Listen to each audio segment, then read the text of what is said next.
Halo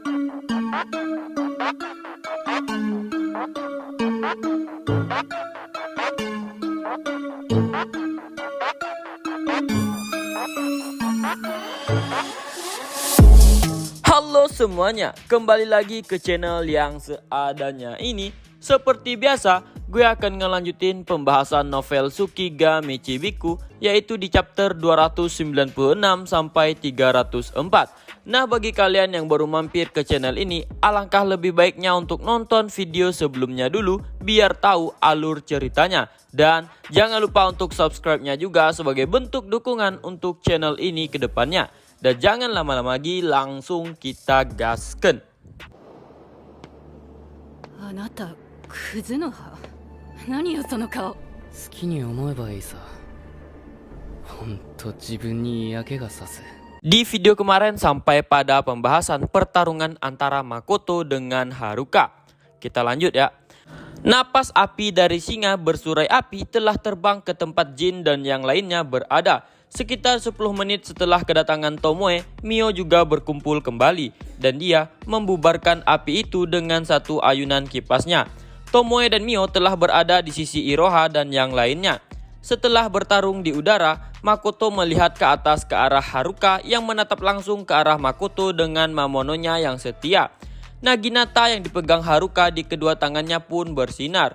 Dua tebasan yang telah diayunkannya tepat di sekitar Makoto pun dilepaskan. Tetapi mereka tidak berhasil mengenai tubuh Makoto dan menghilang. Di sisi lain, Tomoe dan Mio telah selesai merawat bawahan Iroha dan sekarang hanya menonton pertarungan antara Makoto dan Haruka. Mereka tidak akan ikut campur. Saat sejumlah Mamono akan mengubah sifat mereka dari spiritual ke material, Makoto pun menusuk kecoa dan kelabang itu sebelum mereka berhasil melakukan apapun. Makoto juga bisa melihat bahwa Wing of the Saints telah mencapai batasnya. Makoto pun menempatkan kekuatan di kakinya dan menutup jarak di antara mereka. Tapi Haruka berhasil mengelak ke kanan. Lalu Makoto pun mengejarnya. Dengan gerakan lurus yang lebih cepat dari Haruka, Makoto dengan mudah menusukkan jarum di antara dadanya. Tubuh Haruka pun bersinar dan jarumnya pun hancur. Setelah itu, Rokuya pun membuat transmisi pikiran kepada Makoto. Dia menjelaskan bahwa dia telah menyebar 80.000 kehadirannya ke berbagai penjuru. Itu adalah salah satu kartu truf tersembunyinya, God of War, yang mengubah tubuhnya menjadi 80.000 pasukan. Tetapi kekuatan individu mereka adalah 1/10 dari kekuatan aslinya. Meskipun kekuatannya melemah, tapi itu sangat berguna dalam taktik di mana kuantitas lebih dibutuhkan daripada kualitas. Jadi, dia akan mengurus bagian luarnya dan transmisi pun terputus. Setelah itu, Makoto kembali memfokuskan dirinya ke arah pertarungannya. Makoto memperkirakan The Wing of the Saint of Haruka akan berakhir 1 atau 2 kali lagi. Haruka pun memanggil makhluk iblis api pistol kereta api. 3 Mamono baru pun muncul dan menyerang Makoto. Kemudian Haruka juga mengaktifkan mantra ruang iblis. Seketika seluruh sisi penglihatan Makoto pun diwarnai dalam kegelapan. Makoto pun tidak bisa melihat Haruka lagi. Dan satu-satunya hal yang dirasakannya adalah magic armornya telah diserang dan telah dihancurkan dengan mudah. Lalu Haruka pun mengaktifkan skill tebasan anestesi. Sehingga itu membuat Makoto merasakan lengannya seperti dipotong. Dengan kegelapan itu membuat kekuatan tempur Haruka menjadi meningkat. Serangan kedua tidak melukai Makoto. Tapi Makoto bisa merasakan sedikit kekuatan sihirnya telah dicuri. Kegelapan pun terus menyebar. Sekarang, satu-satunya yang tersisa adalah serangan tim dengan Fiery Kariotnya. Serangan Gasa Daruko dari Haruka pun segera datang. Tapi, Makoto lebih tertarik untuk melihat identitasnya daripada melarikan diri. Jadi, Makoto pun tidak mencoba untuk keluar. Yokai yang membentuk kerangka raksasa itu pun mencengkram Makoto. Sedikit lebih jauh darinya masih ada 3 kerangka raksasa yang mengambang di sekitar Makoto dan salah satu dari mereka menahan Makoto dengan kedua tangannya. 2 lainnya pun mengeluarkan aura ungu dan meninju Makoto tanpa mempedulikan lengan mereka. Suasana malam dengan cahaya yang bersinar dengan misterius pada saat itu merupakan waktu yang tepat bagi banyak yokai untuk merajalela. Makoto pun berencana untuk mencoba teknik barunya yang telah dilatihnya di Asora. Teknik itu lahir dari ketertarikan dan keinginannya untuk membunuh Dewi. Makoto pun menghadap ke atas sambil melihat bulan dan mengucapkan mantra Halo Bulan. Dengan bahasa normalnya yang dapat dipahami seluruh ras kecuali manusia, Makoto menargetkan komunikasinya kepada bulan. Maka manusia normal yang mendengarnya akan mengira itu adalah sebuah bahasa Arya yang rumit. Teknik ini memiliki efek buffing, debuffing, dan destroying. Namun, poin pentingnya adalah bisa diaktifkan pada jarak yang luas dan bisa memilih target. Dengan kata lain, afinitasnya dengan Sakai menjadi sangat baik. Setelah Makoto mengakhiri mantranya, bulan merah yang menggantung tinggi pun dikelilingi cincin cahaya dengan warna yang sama. Mereka perlahan melebar dan menciptakan pemandangan yang menakjubkan. Lalu mereka menargetkan Gasada Kuros dan kemudian Haruka dan yang lainnya datang. Cincin merah yang bersinar dengan warna pelangi itu pun meledak dan menurunkan hujan cahaya tanpa henti. Sepotong cahaya bulan pun telah mengenai Haruka dan sisanya menembus Hyako satu demi satu. Namun cahaya itu tidak mengenai Tomoe, Mio, kelompok Jin dan bahkan puing-puingnya tidak dihancurkan karena mereka bergerak sesuai target.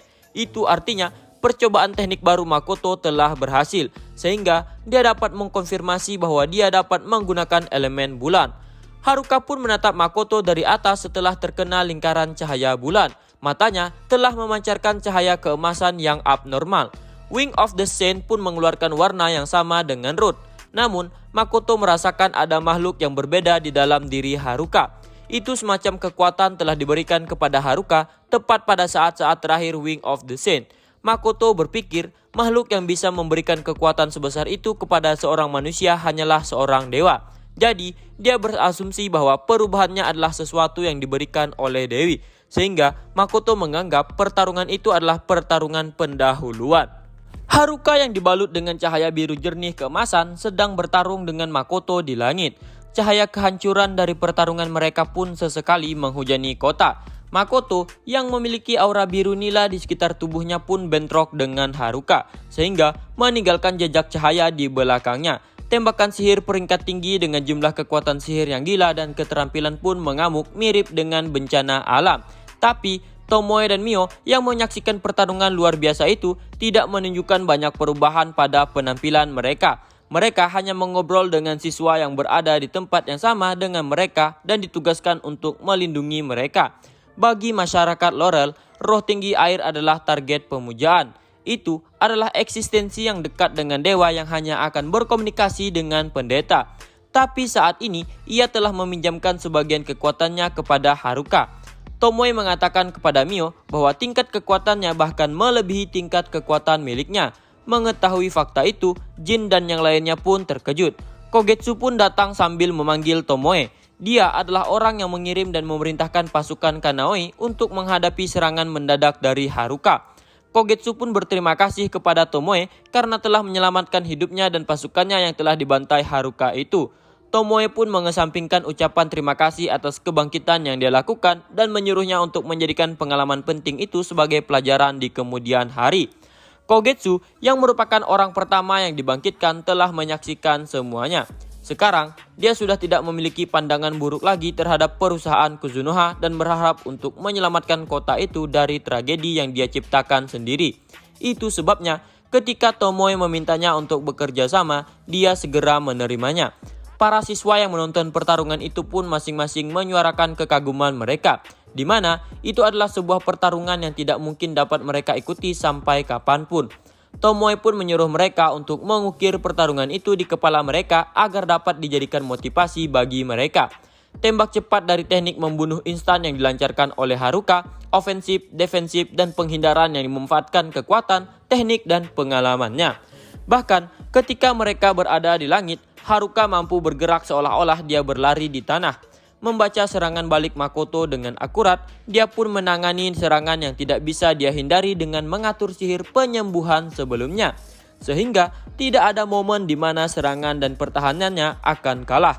Bahkan jika Makoto menggunakan refleks untuk memberikan serangan yang mustahil untuk dihindari, dia pun dapat menghindarinya dengan memanfaatkan gerakan paksa dari keterampilan pengaktifan. Dia juga akan menghapus celah yang dibuat skill dengan menimpanya dengan skill lain.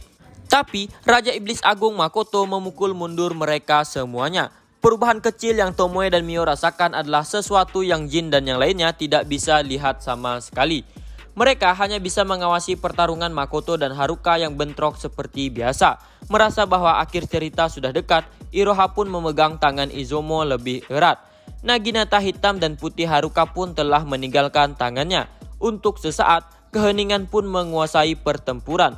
Senjata hitam dan putih milik Haruka pun melayang di kedua sisi pemiliknya. Makoto pun mengakui bahwa Haruka benar-benar hebat sebagai pejuang wanita. Hanya saja, Makoto tidak bisa merasakan semangat juang dari seorang pejuang di dalam dirinya.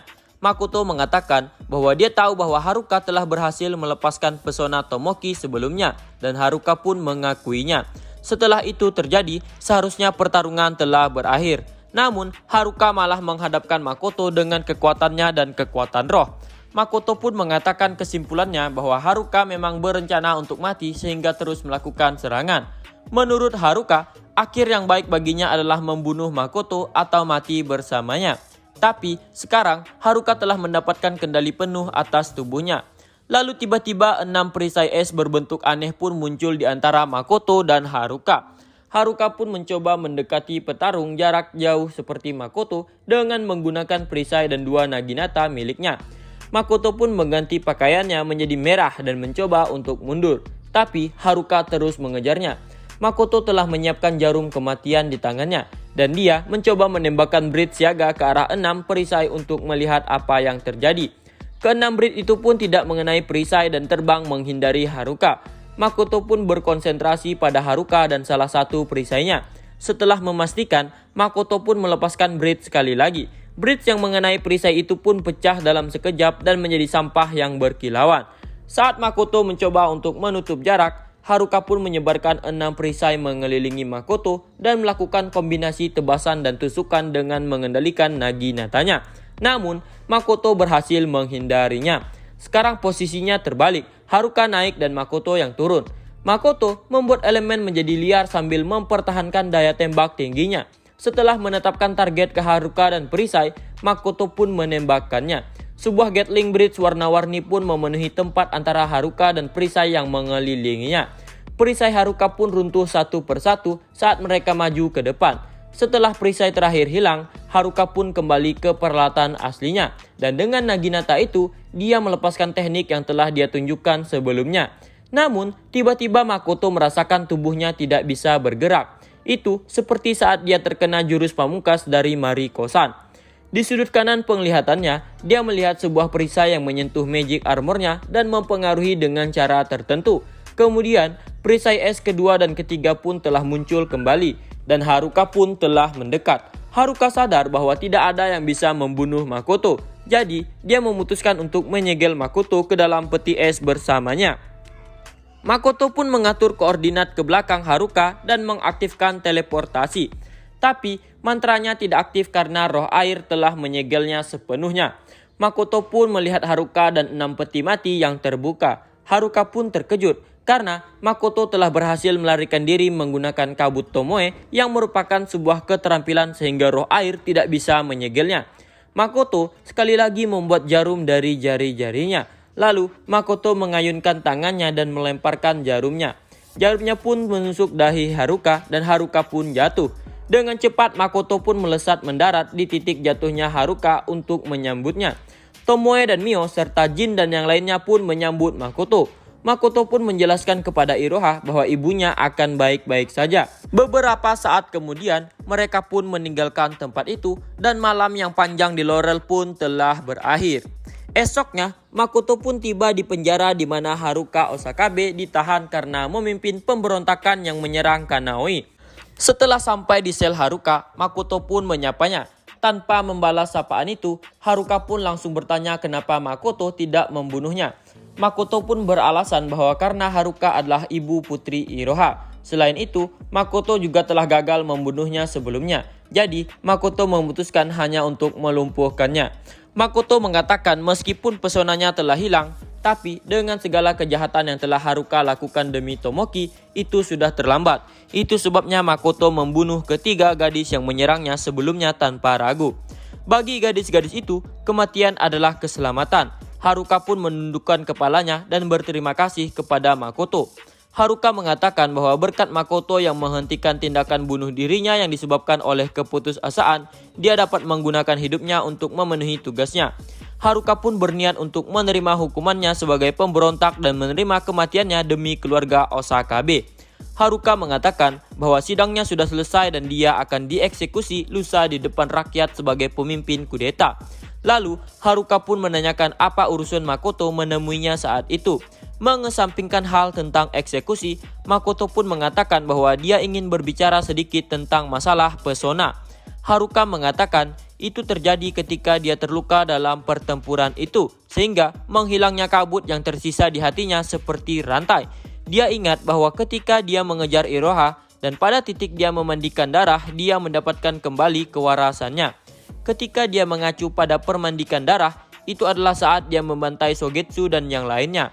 Tomoe pun menghidupkan kembali mereka dari apa yang tersisa dari mereka. Jika dia harus membunuh beberapa ratus orang untuk kembali sadar, itu bukanlah pesona, tapi kutukan. Kemudian, Makoto pun bertanya apakah dia mengenal Kogetsu. Haruka pun menjawab bahwa Kogetsu adalah salah satu pembantu dekat yang melayani Kementerian Kehakiman untuk waktu yang lama di Kanaoi. Dia juga banyak membantu Haruka. Makoto pun berpikir bahwa membunuh orang terdekat juga dapat memicu kesadarannya. Setelah itu, Makoto pun berterima kasih karena telah memberikan penjelasannya. Haruka pun bertanya apakah Makoto akan pergi tanpa menyaksikan eksekusi. Makoto pun menjelaskan bahwa keterlibatannya di Laurel hanyalah kebetulan dan urusan mereka di sana sebagian besar juga sudah selesai. Jadi, tidak ada alasan lagi baginya untuk tetap tinggal. Haruka pun menyarankan Makoto untuk menghadiri eksekusinya karena itu adalah saat di mana Iroha akan memenggal kepalanya dan bangkit sebagai gubernur baru di depan orang-orang. Mendengar itu, Makoto pun terkejut. Haruka mengatakan bahwa itu sama sekali bukan lelucon. Kementerian Kehakiman telah membuat putrinya sendiri yang akan mengakhiri situasi itu. Haruka mengatakan bahkan jika Iroha tidak mampu melakukannya, dia bisa memerintahkan Algojo untuk melakukannya. Tapi beruntungnya Iroha memiliki Enkarev, yaitu katana yang bisa memenggal kepala seseorang dengan mudah. Itu adalah senjata dengan wasiat yang dibuat dari metode yang sangat berbeda dari metode biasa para kurcaci tua. Ia suka memakan naga dan senjata serta baru besi yang luar biasa. Menurut Makoto itu bukanlah pedang suci tapi pedang terkutuk. Di chapter sebelumnya kan Enkarev melakukan kontrak dengan Iroha kalau nggak salah. Ia juga telah memakan pedang pertahanan diri milik Iroha dan mengklaim Iroha sebagai tuannya atas kemauannya sendiri. Haruka pun kembali berterima kasih kepada Makoto dan semuanya karena telah membuatnya dapat menyelesaikan hidupnya dalam bentuk sebaik mungkin. Meski sebagai hasilnya Iroha akan memakai gelar kepala keluarga untuk dijadikan hiasan, Haruka juga mengatakan bahwa Iroha juga telah menerimanya. Makoto pun mengatakan bahwa dia akan pergi sebelum para penjaga bangun untuk melihatnya. Sebelum dia pergi, Makoto berniat untuk bertanya pada Iroha apakah dia ingin datang ke Shige meskipun dia sudah tahu jawabannya. Kemudian, Haruka pun mengucapkan kata-kata selamat tinggal kepada Makoto sebagai kata-kata terakhirnya.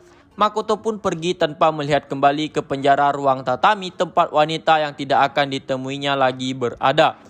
Tepat di sisi labirin Yaso Katsui, Vivi menyapa Makoto dan mengatakan bahwa mereka berencana akan berangkat ke Shige malam itu. Mereka telah mengumpulkan kru dan bermaksud menerima perintah apapun dari Makoto. Setelah melihat kekuatan Makoto dan bawahannya, Vivi pun menjadi termotivasi untuk berlatih di gurun. Vivi meminta Makoto untuk menghubungi pihak terkait di Shige secepatnya karena mereka akan tiba di Shige secepatnya karena Ginebia memiliki keterampilan seperti teleportasi. Vivi juga mengatakan bahwa Makoto tidak perlu mengkhawatirkan Iroha karena dia juga telah meninggalkan anggotanya di sana untuk mengawasi Osakabe Iroha. Kemudian Vivi pun kembali ke labirin dan Makoto juga kembali ke hotel. Sesampainya di restoran Chihiro Manrai yang merupakan penginapan mereka, Makoto pun disambut oleh semuanya dengan memakai gaun Cina yang dipotong mini. Hanya Ginebia yang tidak memakai pakaian cosplay itu karena dia menolaknya. Tapi dia juga tidak menggunakan pakaian pendetanya, melainkan menggunakan pakaian pelayan dari era Taisho yang di sana disebut seragam pengadilan. Dia juga mengenakan celemek berenda putih yang lucu. Ginebia pun menyalahkan Makoto karena apa yang dilakukan bawahannya itu semata-mata untuk menghibur Makoto, sehingga itu juga menyeret dirinya dan yang lainnya terlibat di dalam kekacauan itu. Karena Ginebia juga seorang bijaksana, jadi dia tahu persis penggunaan asli dari jenis kostum yang mereka pakai. Tomoe pun memanggil Makoto dengan penuh semangat dan mengatakan bahwa mereka akan berganti kostum kelinci setelahnya dan menemani Makoto mandi dengan memakai kostum itu. Makoto pun menolaknya dengan halus yang membuat Tomoe kecewa dan mengira itu karena kostumnya tidak cocok untuk mandi. Lalu Haku pun mengajak Tomoe dan yang lainnya untuk melihat pakaian renang lainnya. Lime, Beren, dan Hakuto juga berada di sudut ruangan. Mereka sengaja menghapus kehadiran mereka dan berusaha membuatnya agar gadis-gadis itu tidak menyeret mereka ke dalamnya. Haku pun berteriak karena menemukan bikini dengan gaya pareo panjang. Pada akhirnya, pertunjukan kejutan itu berlanjut hingga malam. Pedagang kelinci, pakaian perawat, pembantu, baju renang, yukata, sekretaris polisi wanita, ratu ras, siswa sekolah menengah, mereka menemukan banyak sekali jenis pakaian. Minato pun dipanggil dan menjabat sebagai guru. Kamera dengan prototipe kamera refleks dan Hakuto menjabat sebagai asisten. Jadi, acara kacau itu pun menyebar ke semua orang di sekitarnya. Keesokan harinya, saat selesai sarapan, Makoto pun menghadap Iroha sendirian. Saat itu, Mio sangat dekat dengan Makoto dan terus berduaan dengannya. Makoto juga telah memberitahu Iroha tentang apa yang bisa dilakukan perusahaan Kuzunoha untuknya. Makoto telah mendapatkan persetujuan dari Permaisuri Seiritz tentang permintaannya yang akan menyembunyikan Haruka di Shige dan hidup dengan cara yang tidak akan terikat dengan keluarganya. Makoto tidak ingin Iroha membunuh ibunya sendiri dan dimanfaatkan untuk kepentingan orang dewasa. Tapi Iroha menolak tawaran Makoto untuk ikut ke Shige dan memilih untuk menerima takdirnya sebagai kepala keluarga Osakabe. Makoto pun memahaminya. Iroha juga akan membawa Izumo bersamanya. Makoto pun tidak punya pilihan selain menyerahkan Enkarep karena itu mungkin cocok sebagai kepala keluarga. Di samping itu, Enkarep juga telah memakan pedang Hotorumaru dan membuat perjanjian dengan Iroha. Makoto pun memberikan nasihatnya dan mengingat Iroha untuk menilai orang-orang yang dia percayai dan diandalkan, karena akan selalu ada orang-orang yang akan menempuh jalan jahat untuk mengelabuinya. Iroha pun mengerti dan akan selalu mengingatnya. Makoto juga memberikannya pembekalan tentang bagaimana menjalankan sebuah pemerintahan. Iroha pun berkata dia akan mengabdikan hidupnya kepada Kanaoi dan Laurel bersama dengan Izumo. Iroha juga mengatakan bahwa dia sudah mengumumkan ke Kementerian Kehakiman bahwa dia akan menerima semua keputusan rumah tangga dan tentang pernikahannya dengan Izumo juga telah diselesaikan. Dia akan melakukan yang terbaik dalam hal-hal yang akan diputuskan mulai sekarang. Makoto pun bertanya apakah ada yang bisa dilakukan untuknya. Iroha pun meminta agar Makoto membiarkan Izumo untuk tinggal bersamanya untuk beberapa hari. Iroha juga meminta agar Makoto membiarkan dia memegang pedang Enkarep yang merupakan pedang bijaksana dari pendekar pedang yang hilang, yaitu Iori. Makoto pun mengerti dan mengizinkannya karena Makoto adalah seorang pedagang yang telah banyak membantunya. Iroha pun menanyakan harga yang harus dibayarnya untuk pedang itu. Makoto pun mengatakan bahwa itu adalah hadiah pernikahannya darinya. Lalu, Makoto juga meminta agar Iroha memberitahu perusahaan Kuzunoha tentang hal-hal yang berkaitan dengan budaya kebijaksanaan, seperti sake, rempah-rempah, memasak, pakaian, manufaktur, dan logam sebagai bentuk kerjasama mereka. Dan Makoto berjanji akan membantunya bila diperlukan. Iroha pun setuju. Kesepakatan antara Iroha dan perusahaan Kuzunoha pun telah dibuat. Lalu di hari berikutnya, Izumo dan Iroha berada di Seiza. Mereka berbaris dan menyambut tamu. Keduanya mengenakan hakama hitam. Kemudian datanglah teman-teman dari akademi. Izumo pun menyambut mereka. Ada Jin, Daena, Yuno, Sif, Abelia, dan Misura. Mereka pun mengobrol. Lalu Yuno pun menanyakan apakah Izumo akan kembali lagi ke akademi atau tidak. Izumo memasang wajah yang sedih. Namun Izumo akan tinggal di akademi untuk waktu yang sebentar. Itu membuat Jin dan kawan-kawannya senang. Karena sebenarnya untuk sekarang Izumo udah tunangan sama Iroha. Jadi harusnya Izumo nggak boleh tinggal di tempat lain. Nah, setelah selesai obrolan mereka, Jin dan kawan-kawan pun kembali ke akademi menggunakan teleportasi dengan Shiki. Namun Izumo masih tinggal. Jin pun menyuruh Izumo agar kembali dengan cepat ke akademi. Mendengar itu, Izumo dan Iroha pun tersenyum. Setelah itu, Izumo dan Iroha pun berjalan. Ada Haruka yang menunggu mereka dengan pakaian putih. Enkared yang telah dibersihkan juga sedang menunggu. Yang dihukum juga sedang menunggu. Izumo dan Iroha berjalan maju ke tempat di mana mereka seharusnya berdiri. Di tempat eksekusi, sorak-sorai di tempat lokasi bergema dengan meriah. Gak lama kemudian, kepala seorang wanita pun terpenggal. Gila gak sih kepala orang kepenggal gara-gara hukuman malah jadi hiburan publik. Makoto dan Tomoe melihatnya dari kejauhan. Terlihatlah Izumo dan Iroha menggunakan hakama hitam yang sedang mengayunkan pedang Enkared. Mereka memanggal kepala si Haruka. Padahal Haruka ini ibunya si Iroha ya. Makoto dan Tomoe melihat sesuatu dari tubuh Haruka di saat-saat terakhirnya. Tomoe menjelaskan kalau itu adalah efek dari pergi ke dunia orang mati. Dan sebagian besar yang muncul adalah jiwanya. Tomoe menambahkan kalau jiwanya akan tenggelam ke tanah dan akan tiba di tempat Futsu berada. Kemungkinan besar akan terlahir kembali menjadi orang yang memiliki afinitas yang baik. Dan setelah melihat itu semua, mereka pun kembali ke Asora. Nah, perjalanan Makoto untuk mengunboxing bawahannya semakin dekat, Bung. Oke, sekarang kita akan membahas Asora. Kalian tahu nggak, Asora itu memiliki kota. Nah, kota pertama yang ada di Asora adalah kota Mirage. Namun, kota Mirage yang diketahui para petualang hanyalah satu sektor kota. Mereka disebut sebagai tamu dan mereka hanya melewatkan waktu singkat di kota ilusi demi Human dan Mamono. Orang-orang yang mengembara ke negeri ajaib menerima sambutan hangat, diberikan pengalaman dan pengetahuan. Dan kadang-kadang mereka akan dapat memperoleh bahan dan alat yang hanya bisa diperoleh di tempat itu dengan imbalan koin atau barang. Banyak bahan yang berasal dari Mirage yang tidak diketahui letaknya di gurun. Para petualang yang memasuki gurun berharap bahwa suatu hari mereka akan diberkati dengan keberuntungan. Dan nama kota Mirage diucapkan seolah-olah itu adalah Shangri-La. Nah, sampai di sini dulu untuk pembahasan kali ini. Di video selanjutnya adalah yang kita tunggu selama ini, yaitu konten unboxing bawahan Makoto. Waduh, sabar ya, gue akan uploadnya minggu depan. Canda om. Besok kita gas. Oke lah, sampai di sini dulu ya. See you.